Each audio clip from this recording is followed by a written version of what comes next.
Hello.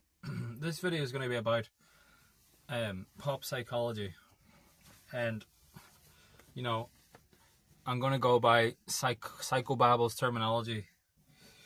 I don't like these words, positive and negative psychology, so I'm going to use their words, even though I don't agree with them. So it's basically how negative thinking or negative psychology helps you lift more weights, contra to what people are saying on the internet or what Christian Science types are saying. Right, so here's the story. Yesterday I was in doing benches. I hadn't slept the night before. 3 or 4, I think 5 pints of beer, which is a lot for me. So I had a big hangover.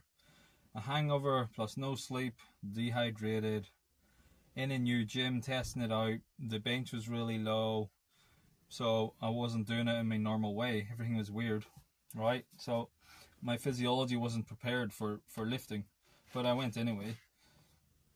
Also my chest feels sore. I think I need to take a week off. It's just numb at the minute. But I went and did 120, because I'm trying to get 120 for 10 reps. And the last 2 sessions ago I got it for 8. And yesterday I also got it for 8 reps. But the 8th rep was more difficult this time. Probably because of the setup, not because of lost strength. Anyway, this time my 8th rep was being ground so hard, that it could have reminded you of some drug addict on speed grinding his teeth all day and without teeth left. That's how, what a bad metaphor, but that's how hard I was grinding, and basically I got the 8th rep up 3/4 of the way, maybe to about 3/4 of a rep, and then I was like, shit, I'm not going to get this. Even on the 7th rep I was thinking, don't go for the 8th, it's too hard, and then I was like, nah, fuck it, go for it anyway. That's the way my mind works now. Don't just go ahead, right? So then I went for it, and I was like, I can just roll it onto my belly and kick it off anyway. I don't have any fear of failing reps. They don't fall on my neck. Like, I don't know how people do that. And 3/4 of the way up, I was like, push, like, just grinding it out as hard as I could.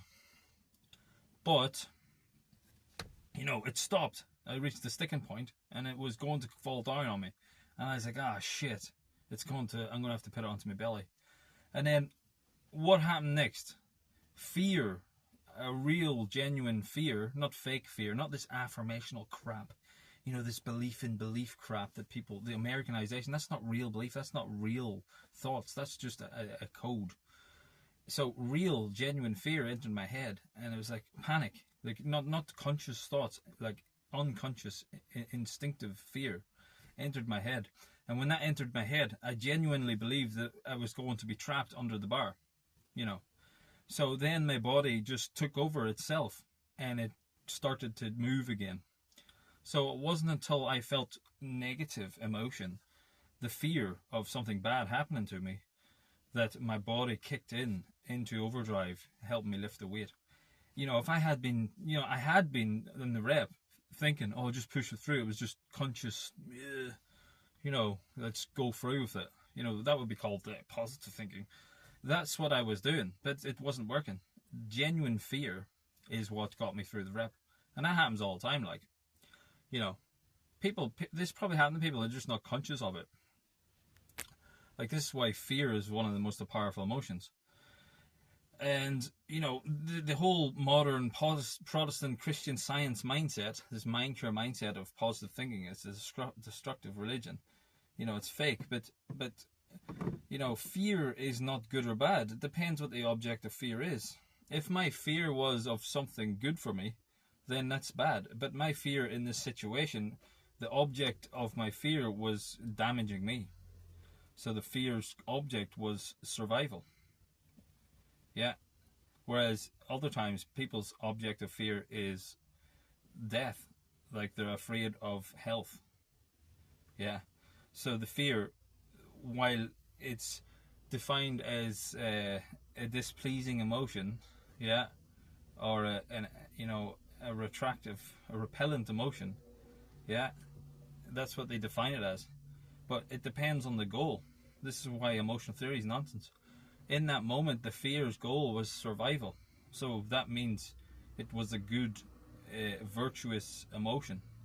Fear can be either virtuous or not. And it helped me lift the weights. This is why fear is way more powerful. Absolutely. The modern psychology movement is absolutely disgusting and must be gotten rid of. Thanks to fear, I got the 8th rep today, or yesterday. So, yeah. But then again, you're going to get some, like, you always get these follower type people, or these marketing type people, you know, these people who just want to make money out of everything, who don't live instinctively, whose brains aren't working properly, you know, just always thinking about how to make money. They're going to take things like that, and they're going to, you know, consciously turn it into a ritual, and then try and generate fake fear in their heads so that they can lift in the same way. But that's not fear. See, these conscious attempts at emotions, they're not real emotions. Like acting, they're not really afraid. And that's the way most people are these days. They're saying affirmations, like Protestant affirmations, Christian Science affirmations, and they're saying that that's what belief is. That's not real belief. What's real belief like? I'll tell you what real belief is.